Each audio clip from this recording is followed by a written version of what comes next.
Hyderabad DRDL ను రక్షణ మంత్రి రాజ్నాథ్ సింగ్ సందర్శించారు. అడ్వాన్స్డ్ వెపన్ సిస్టమ్ కాంప్లెక్స్ ను ఆయన ప్రారంభించారు. అత్యాధునిక సాంకేతికతను ఎగుమతి చేసే స్థాయికి భారత్ ఎదగాలని ఆకాంక్షించారు. రక్షణ రంగంలో ఇతర దేశాలపై ఆధారపడడం తగ్గించుకోవాలని సూచించారు.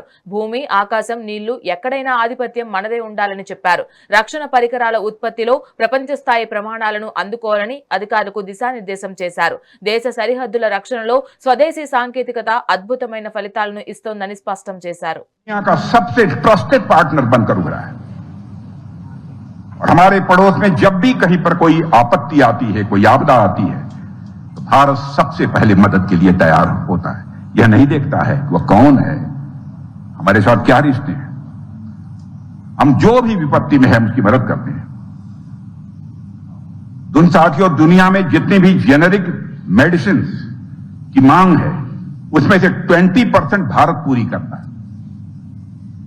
आज दुनिया की 60% वैक्सीन दुनिया की किसी धरती पर तैयार होती हैं तो हमारे देश की धरती भारत पर तैयार होती है। आज दुनिया की 20% वैक्सीन की आवश्यकताओं को भारत पूरा करता है और मैंने कहा कि जो वैक्सीन तैयार होती हैं वो 60% है, नॉट 20%, बट 60% वैक्सीन भारत में तैयार होती है। साथियों, वैक्सीन मैत्री के तहत हमने 100 से ज्यादा देशों को 30 करोड़ से अधिक कोविड वैक्सीन भी भेजी है। कोविड के दौरान आज भारत की इमेज पूरी दुनिया में जानते हैं सामान्य इमेज नहीं है। एक विश्व बंधु के रूप में हमारी इमेज, हमारी छवि सारी दुनिया में स्थापित हो चुकी है। वसुधैव कुटुंबकम का संदेश देने वाला दुनिया का अकेला देश यदि कोई है तो भारत है। पूरा विश्व ही हमारा परिवार है। The whole world is a family.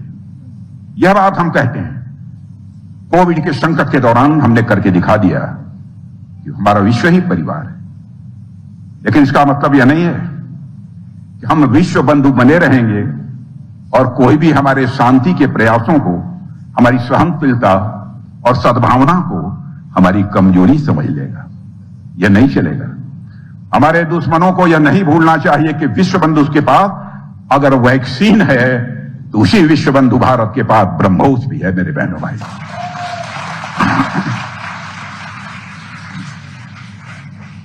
हम हर बीमारी का, एक बीमारी का नहीं, हम हर बीमारी का हर तरह से इलाज करना जानते हैं। जहां तक ग्राउंड पर रिजल्ट देने की बात है तो पिछले 12 सालों में देश में जो परिवर्तन हुआ है वह देख लीजिए।